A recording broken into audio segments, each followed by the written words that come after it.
రేవంత్ రెడ్డి ప్రభుత్వానికి అందాల పోటీ పట్ల ఉన్న శ్రద్ధ రైతుల పట్ల లేదని రాష్ట్ర వ్యాప్తంగా మార్కెట్ యార్డుల్లో ధాన్యం కొనుగోలు కోసం పడిగాపులు కాస్తూ ఇప్పటికే 5 రైతులు ప్రాణాలు కోల్పోయారని, ఇవి సహజ మరణాలు కాదని, ముమ్మాటికి కాంగ్రెస్ ప్రభుత్వ హత్యలే అని మాజీ మంత్రి ఎమ్మెల్యే హరీష్ రావు అన్నారు. వ్యాప్తంగా ఇప్పటికీ 5 రైతులు మార్కెట్ యార్డ్లో పడిగాపులు కాస్తూ దీనంగా ఎదురు చూస్తూ హార్ట్అటాక్తో కానీ వివిధ కారణాల వల్ల ధాన్యపు కుప్పల మీదనే రైతులు చనిపోయిన పరిస్థితి ఉంది.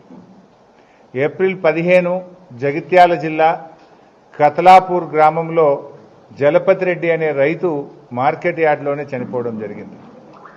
ఏప్రిల్ 21 మహబూబాబాద్ జిల్లా తొర్రూరు మండలంలో చీర్లపాలెం అనే గ్రామంలో మహిళా రైతు ప్రేమలత మార్కెట్ యార్డ్లో ధాన్యాన్ని తెచ్చి అక్కడే 2-3 రోజులు పడిగాపులు చేస్తూ చనిపోవడం జరిగింది.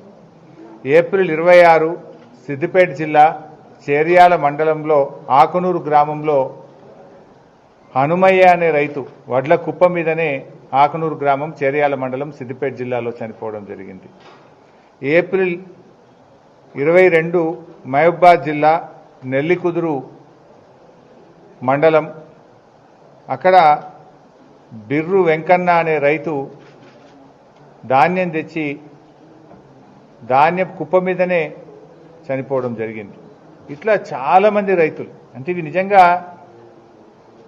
ఇవి నార్మల్ డెత్స్ కావు, ప్రభుత్వ నిర్లక్ష్యం వల్ల జరిగినటువంటి చావులు. ఒక రకంగా చెప్పాలంటే ఇవి ప్రభుత్వ హత్యలు. రైతులు ఇవాళ ఇట్లా చనిపోతున్నా ఈ ప్రభుత్వానికి చీమ కుట్టినట్టు కూడా లేదు. అందాల పోటీల మీద ఉన్న శ్రద్ధ రైతుల మీద లేకపోవడం సిగ్గుచేటు. మరిన్ని అప్డేట్స్ కోసం మా ఛానల్ని సబ్స్క్రైబ్ చేయండి.